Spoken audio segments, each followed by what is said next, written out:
Hello good morning नमस्कार ଆପଣମାନଙ୍କୁ ସ୍ୱାଗତ କରୁଛି ମୋର ଫାଷ୍ଟ ବ୍ଲଗକୁ। ଆଜି ସକାଳୁ ସକାଳୁ ସବୁ କାମ ସାରି ମୁଁ ଆସିଥିଲି ଗଛରେ ପାଣି ଦେବା ପାଇଁ। ଗଛ ସବୁ ଶୁଖି ଯାଉଛି। କାହିଁକି ନା ଖରାରେ ଛାତ ଉପରେ ଖରାରେ ରଖିଥିଲି ସେପଟେ ଶୁଖିଯାଇଛି ତ ସେଥିପାଇଁ ମୁଁ ବାଲକୋନିକୁ ଏବେ ନେଇ ଆସିଛି।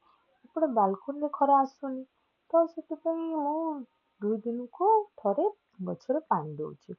ଏବେ ତ ଶୀତ ଦିନେ ଗେଣ୍ଡୁ ଗଛ ଲାଗିଥିଲା ତ ଗେଣ୍ଡୁ ଗଛ ଯେହେତୁ ଏବେ ଗରମ ହେଲାଣି ଗେଣ୍ଡୁ ଗଛ ଆସ୍ତେ ଆସ୍ତେ ମରି ଆସିଲାଣି। ଗେଣ୍ଡୁ ଗଛ ଯଦି ମରିଯିବ ତାହେଲେ ତାକୁ କାଢିକି ଆଉ କିଛି ଗଛ ଲଗେଇବି। ତାପରେ ମୁଁ ଚାଲି ଯାଇଥିଲି ମୋ ଘର କାମ କରିବା ପାଇଁ। ଘର ଓଳଉଥିଲି। ଘର ଓଳେଇ ସାରି ଆସିଲି ଗୋଟେଇବାକୁ ବିଛଣା ସଜାଡ଼ି ମୋ ବେଡ୍ ସଜାଡ଼ିବି। ବେଡ୍ ସଜାଡ଼ିବାକୁ ଆସିଲା ବେଳକୁ ବେଶ ତ ଅଳିଆ ହେଇ ପଡିଛି। ତାକୁ ସବୁ ସାଇଜ କରି ରଖିଲି। ବେଡ୍ ସଜାଡ଼ିଲି। ତାପରେ ନିତ୍ୟ କାମ ସାରିକି ଠାକୁର ପୂଜା ସକାଳୁ ସକାଳୁ ମୋ ଭଉଣୀ ଠାକୁର ପୂଜା କରୁଛି। ଆଜି ଗୋଟେ ଖାସ୍ ଦିନ। ଆଜି ହଉଛି ମୋ ଝିଅର ସ୍କୁଲ ଅଛି ଡେମୋ କ୍ଲାସ୍। ତ ସେଥିପାଇଁ ଆମେ ଏକ୍ସାଇଟେଡ୍ ଆଜି ବହୁତ ଏକ୍ସାଇଟେଡ୍। ସକାଳୁ ସକାଳୁ ଉଠି ପଡୁଛୁ ସବୁ। ସକାଳ ଘର କାମ ସାରିକି ଘର ପୂଜା କରିକି ଖାଇବି ଯାଇଛୁ ଆମେ 3 ଜଣ ସ୍କୁଲ। ମୁଁ ମୋ ଭଉଣୀ ଆଉ ମୋ ଝିଅ। ତାର ଡେମୋ କ୍ଲାସ୍ ପାଇଁ ଆମେ ବହୁତ ଖୁସି। ଆଉ ସିଏ ବି ବହୁତ ଖୁସି। ଏଥିପାଇଁ ସେ ଭାବୁଛି ସକାଳୁ କୁଆଡେ ବୁଲିବାକୁ ଯିବ। ତ ସେ ପୁରା ଏକ୍ସାଇଟେଡ୍ ଅଛି ବୁଲିବା ପାଇଁ। ସେ ତ ଜାଣିନି ସ୍କୁଲ କଣ। ତ ତାକୁ ଆମେ ନେଇ ବାହାରି ଯାଇଥିଲୁ 3 ଜଣ ସ୍କୁଲ। ଦେଖନ୍ତୁ ପୁରା ଏକ୍ସାଇଟେଡ୍ ଆଗରେ ଛିଡା ହବ ସ୍କୁଟିରେ, ପଛରେ ବସିବାନି। 3 ଜଣ ଭାଇ ଯାଇଥିଲେ ସ୍କୁଲ। ଯିବା ରାସ୍ତାରେ ଏଇଠୁ ମୁଁ ଯୋଉଠି ରହୁଛି ସେଠୁ ସ୍କୁଲ ହେଉଛି 7 କିଲୋମିଟର।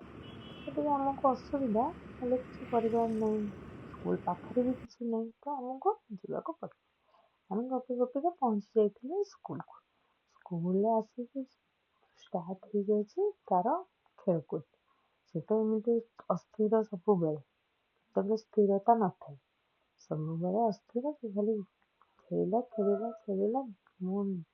ଆମେ 2 ଘଣ୍ଟା ରହିଲା ଭିତରେ ପୁରା 2 ଘଣ୍ଟା ଯାକ କଣ୍ଟିନ୍ୟୁଅସ୍ ଖେଳିଛି। ଗୋଟେ ପରେ ଗୋଟେ ପରେ ଗୋଟେ। ଦେଖନ୍ତୁ କେମିତି ଏକା ଖେଳୁଛି। ଖେଳି ଥକିବାର ନା ନାହିଁ। ଦିନ ସାରା ସେ ଖେଳି ଚାଲିଛି। ଗୋଟେ ସମୟ ଅଛି ଖେଳୁଛି। ଖେଳିକି ଟିକେ ଜଗିବାକୁ ପଡୁଛି କାହିଁକି ନା ଡର ନା କେତେବେଳେ କୋଉଠି ବାଜିଯିବ କଣ ହବ ଖଣ୍ଡିଆ ହବ। ସେଥିପାଇଁ ଟିକେ ମତେ ଜଗିବାକୁ ପଡୁଛି। ତାପରେ ଖେଳ ସାରିକି ଆମେ ପଳେଇ ଆସିଥିଲୁ ଘରକୁ। ଏତେ ଗରମ ପଡିଥିଲା ଯେ ଆସିକି ମୁଁ ତୁରନ୍ତ ଫ୍ରିଜରୁ ତରଭୁଜ ଥିଲା କାଢି ଦେଇଥିଲି। କାଢି ଦେଇ ଟିକେ ଥଣ୍ଡା କମିଲା ପରେ ବାହାରିଲି କାଟିବା ପାଇଁ। କାଟୁ ଦେଖନ୍ତୁ ସେପଟେ ସିଧି ଆସିକି ଉଣ୍ଡୁଛି ଯେ ମତେ ତରଭୁଜ ଖାଇବି ବୋଲି। ସେ ତରଭୁଜ ପ୍ରିୟ। ତ ସିଏ ପୁରା ଏକ୍ସାଇଟେଡ୍ ତରଭୁଜ ଖାଇବା ପାଇଁ। ମୁଁ ତାକୁ କଣ କରୁଛି ଛୋଟ ଛୋଟ ପିସ୍ କରିଦଉଛି ଯେମିତି ତାକୁ ଖାଇବାକୁ ବି ସୁବିଧା ହବ। ତାକୁ ଦେଲା ବେଳେ ମଞ୍ଜି କାଢିକି ହିଁ ଦେବି। ସିଏ ଖାଲି ସେ ସାଇଡରେ ହିଁ ରହିଛି ମତେ ଦିଅ ବାରମ୍ବାର ସେ କହି ହିଁ ଚାଲିଛି। ମୁଁ ତାକୁ କହୁଛି ଟିକେ ରହିଯା ମୁଁ କାଟିଦିଏ ଦଉଛି। ତ ମୁଁ ଆଗେଇ ଯାଇଛି ଗୋଟେ ତାଟିଆ ଆଣିବା ପାଇଁ। ତାଟିଆରେ ତାକୁ କାଢିକି ଦେବି ତା ମଞ୍ଜି ବାହାର କରିକି। ନହେଲେ ସେ ଖାଲି ଥୁ କରି ଘର ସାରା ଖାଲି ସବୁଆଡେ ପକେଇ ବୁଲିବ ମଞ୍ଜି ପାଟିରେ ଲାଗିବ। ସେଥିପାଇଁ ଦେଖନ୍ତୁ ସେ ଏବେ ନେଇକି ବହୁତ ଖୁସି। ତରଭୁଜଟାକୁ ନେଇକି ସେ ପଳେଇଲା ଯାଇ ଟିଭି ଦେଖି ଖାଇବ। ଗୋଟେ ଭାତ ବସି ଯାଇଛି। ଆଜି କରିବୁ ଫୁଲକୋବି ତରକାରୀ। ତ ସେଥିପାଇଁ ଯାହା ମସଲା ଲାଗିବ ସେଥିପାଇଁ ପିଆଜ କାଟି ଦଉଛି ଛୋଟ ଛୋଟ କରି। ରସୁଣ ବି ଛଡେଇ ଦେଇଛି। ତା ମସଲା ଅନୁଯାୟୀ ରସୁଣ କେତିକି ସେତିକି ଛଡେଇ ଦେଇକି ଅଦା ବି କାଟି ଦେଇଛି। ଅଦା ବେଶୀ ତ ଦରକାର ଅଳ୍ପ ଦରକାର ସେଥିପାଇଁ ଅଳ୍ପ ଗୋଟେ ଛୋଟ ପିସଟେ କାଟି ଦଉଛି। ଅଦା କାଟି ସାରିଲା ପରେ ଟମାଟର କାଟି ଦେଇ ତାପରେ ମସଲା ଯୋଗାଡ଼ କରିବି। ଅଦା ମୋର କଟା ହେଇଯାଇଛି। ସରିଗଲା ଅଦା କଟା। ଏବେ ବାକି ରହିଲା ଟମାଟୋ କଟା। ଟମାଟୋ କାଟି ଦଉଛି। ଫୁଲକୋବିକୁ ଆଳୁକୁ ଆଗୁତୁରା କଟା ହେଇଯାଇଛି। କୋଲଟାକୁ କାଟି ଦେଇଛି। ତ ମୁଁ ଖାଲି ସେପଟେ କିଛି କାମ କରୁଛି ସେଥିପାଇଁ ମୁଁ ଏପଟେ ମସଲା ଯୋଗାଡ଼ କରୁଛି। ଦେଖନ୍ତୁ କୋବି କଟା ହେଇଛି କିନ୍ତୁ ତା ଭିତରେ ଟମାଟୋ ଅଛି ବୋଲି ମୁଁ ଜାଣିନଥିଲି। ସେଥିପାଇଁ ସମସ୍ତଙ୍କୁ ଅଧା କାଟି ଦେଇଥିଲି। ଗୋଟେ ଗ୍ରାଇଣ୍ଡିଙ୍ଗରେ ମସଲା ଯୋଗାଡ଼ ହେଇଯାଇଛି। ଫୁଲକୋବି ଆଳୁ ଭଜା ହେଇଗଲାଣି ତରକାରୀ ପାଇଁ। ମସଲା ବି କଷା ହେଇଯାଇଛି।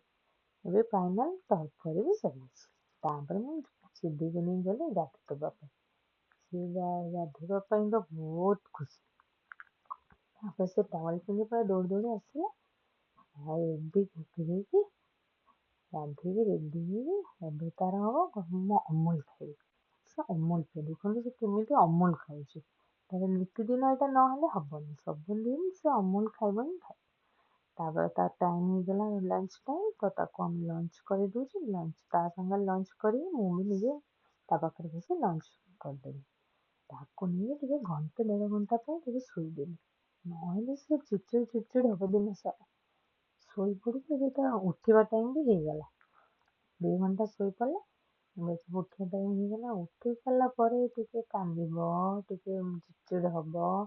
ତାକୁ ପୁରା ପ୍ୟାମ୍ପରିଂ କରାହବ। ତାପରେ ଯାଇକି ସିଏ ପୁରା ଲାଇନକୁ ଆସିବ। ଦେଖନ୍ତୁ କେମିତି ସେ କାନ୍ଦୁଛି। ତାକୁ ଉଠେଇଲି ବୋଲିକି। ତାପରେ କିଛି ସମୟ ଲାଗିବ ଠିକ୍ ହେବା। ତାପରେ ସନ୍ଧ୍ୟା ହେଇଯାଇଥିଲା। ମୁଁ ସନ୍ଧ୍ୟା ଦେଇଦେଉଛି। ସନ୍ଧ୍ୟା ଦେଲା ଭିତରେ ମୁଁ ଏପଟେ ଚା ବସେଇ ଦେଇଥିଲି। 3 ଜଣ ଚା ପିଇବୁ। ସାର୍, ମୁଁ, ମୋ ଭଉଣୀ। ତ ଅମୁଲ ପକେଇକି ମୁଁ ଚା ରେଡି କରୁଛି। ଆମର କ୍ଷୀର ଚା ବହୁତ କମ୍ ଖାଉ, ବେଶୀ ଅମୁଲ ଚା ଖାଉ। ଟିକେ ଚିନି ଦେଇଦେଇଛି, ଚା ପତି ବି ଦେଇଦେଇଛି। ଏଇଆ ଦେଖୁ ଦେଖୁ ଚା ବି ହେଇଗଲା ରେଡି। ଏବେ ଚା ପିଇ ସାରି ଆମ ଝିଅ ପାଇଁ ଛତୁଆ ଆଜି ହବ। ଝିଅ ସବୁଦିନ ଛତୁଆ ଖାଏ।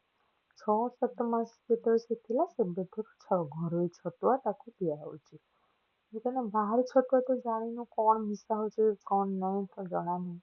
ତେଣୁ ଆମେ ପ୍ରିଫର କରୁ ଘରୋଇ ଛତୁଆ ଖାଇବା ପାଇଁ। ତ ଘରୋଇ ଛତୁଆରେ ଫାଷ୍ଟ ଚୁଡ଼ା ଆଗେ ଭଜା ହେଇଗଲା। ଚୁଡ଼ା ଭଜା ରଖିକି ତାପରେ ସୋଲା, ବାଦାମ, ଗହମ, କାଜୁ, ପିସ୍ତା ଏକୁ ସବୁ ଭଲ ଭାବରେ ଭାଜିଦେବୁ। ଟିକେ କଡ଼କଡ଼ କରି ଭାଜିଦେଲେ ତାପରେ ବାଟିଦେଲେ ସେ ପୁରା ମିକ୍ସ ବି ହେଇଯିବ। ତ ଏବେ ସବୁ ମିଶିକି ଭଜା ହଉଛି। ସାର୍ ଭାଜୁଛନ୍ତି। ସାର୍ କରୁଛନ୍ତି ଝିଅ ପାଇଁ ଛତୁଆ। ତ ସିଏ ପୁରା ଖୁସିରେ କରୁଛନ୍ତି। ଏବେ କିଛି ମାତ୍ର ଘିଅ ନେଇକି ତା ଦେହରେ ମଖନରେ ପକେଇ ଟିକେ ଭାଜି ଦଉଛି। ଘିଅ একটু ପକେଇଲେ ତାର ଗୋଟେ ଫ୍ଲେଭର ଭଲ ଆସିବ ମଖନ ବି ଘିଅ ଅଛି। ତ ସବୁ ଭଜା ହେଇଯାଇଛି। ଆଉ ଅଳ୍ପ ଅଳ୍ପ ସମୟ ଭାଜି ଦେଇକି ତାକୁ କଢ଼ା ହେଇଯିବ ଗ୍ରାଇଣ୍ଡିଙ୍ଗ ପାଇଁ। ଗ୍ରାଇଣ୍ଡିଙ୍ଗ ହେଇସାରିଲେ ତାପରେ ପୁଣି ଚଲା ହବ। ଚଲା ହେଇକି ତାପରେ ଟିକେ ଖୁଦ ରହିଯାଏ ଗୋଟା ଗୋଟା। ତ ସେଥିପାଇଁ ସେ ଖୁଦକୁ ସେଟା ଆଉ ଦିଏନି। ସେକୁ ଯାହା ଚଲେଇ ସାରି ପ୍ଲେନ୍ ହେଇଗଲା ସେଇଟା ହିଁ ସେ ଖାଏ। ଦେଖନ୍ତୁ ହେଇଯାଇଛି ଗ୍ରାଇଣ୍ଡିଙ୍ଗ ପାଇଁ ପୁରା ରେଡି। ଲାଷ୍ଟକୁ ଟିକେ ବିସ୍କୁଟ ଗୁଣ୍ଡ ପକା ହଉଛି। ସେ ମିଠା ଆସିବ। ମିଠା ପାଇଁ ମୁଁ ଅଲରେଡି ତାଲମିଶ୍ରି ଦେଇଛି। ଆଉ ଏଟା ଟିକେ ଜଷ୍ଟ ଫ୍ଲେଭର ପାଇଁ। ଦେଖନ୍ତୁ ହେଇଯାଇଛି ପୁରା ଛତୁଆ ରେଡି। ଚୁଡ଼ା ଗୁଣ୍ଡ ଆଉ ସେକେଣ୍ଡ ଯୋଉ ଛତୁଆଟା ହେଲା ସେଟା ମିଶେଇକି ତାକୁ ଡବାରେ ରଖାଯିବ। ଆମେ ଅଳ୍ପ ଦିନ ପାଇଁ କରୁ, ବେଶୀ ଦିନ ପାଇଁ କରୁନା। ସିଧି ବସିଛି ପାଠ ପଢିବାକୁ। ତା ମନ ହେଲେ ବସିବ ପାଠ ପଢିବାକୁ, ନହେଲେ ଦିନ ସାରା ପାଠ ଏମିତି ଖେଳୁଥିବ। ପାଠ ପଢୁ ପଢୁ ବେଲ୍ ବାଜିଲା।